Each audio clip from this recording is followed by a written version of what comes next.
বললাম দায়বদ্ধতা রয়েছে। কি দায়বদ্ধতা? আমি যখন ডায়মন্ড হারবার লোকসভা কেন্দ্রে এই বছরের 2 তারিখ থেকে জানুয়ারি মাসের সেবাশ্রয় স্বাস্থ্য শিবিরের ঘোষণা করে শুভ সূচনা করেছিলাম 2 তারিখ থেকে, এবং প্রায় 75 দিন সেই কর্মসূচি, প্রায় 300টা ক্যাম্প হয়েছিল বিভিন্ন বিধানসভায়, 7টা বিধানসভা জুড়ে প্রায় 75 দিন অসাধ্যকে সাধন করে আমরা সবাই ঐক্যবদ্ধ হয়ে মানুষকে পরিষেবা দিতে সক্ষম এবং সফল সার্থক হয়েছিলাম। এবং সেই যে উদ্যোগ, সেই উদ্যোগে যেভাবে জগন্নাথ গুপ্ত ইনস্টিটিউট অফ মেডিকেল সায়েন্স এবং তাদের পুরো টিম আমাদের সাহায্য সহযোগিতার হাত বাড়িয়ে দিয়েছে, আমি তাদের কাছে কৃতজ্ঞ। আমি জানুয়ারি মাসের দ্বিতীয় সপ্তাহে, খুব সম্ভবত 14 বা 15 তারিখ,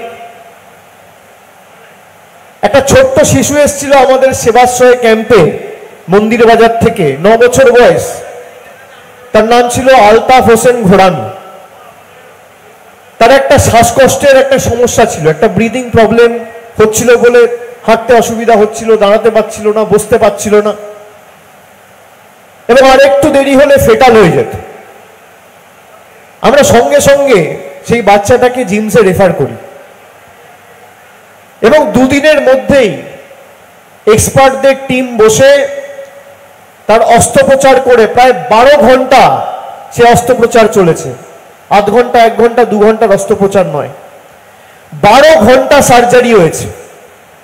এবং তাকে যখন আমি সার্জারি করার 2 দিন পরে হাসপাতালে দেখতে গেছিলাম, তখন জিমস কর্তৃপক্ষের যারা দায়িত্বে রয়েছেন, জগন্নাথ বাবুর পুত্র সহ সবাই আমাকে অনুরোধ করেছিল যে আমাদের একটা হাসপাতাল প্রায় শেষের দিকে হয়েছে, আপনি যদি এসে একদিন উদ্বোধন করেন।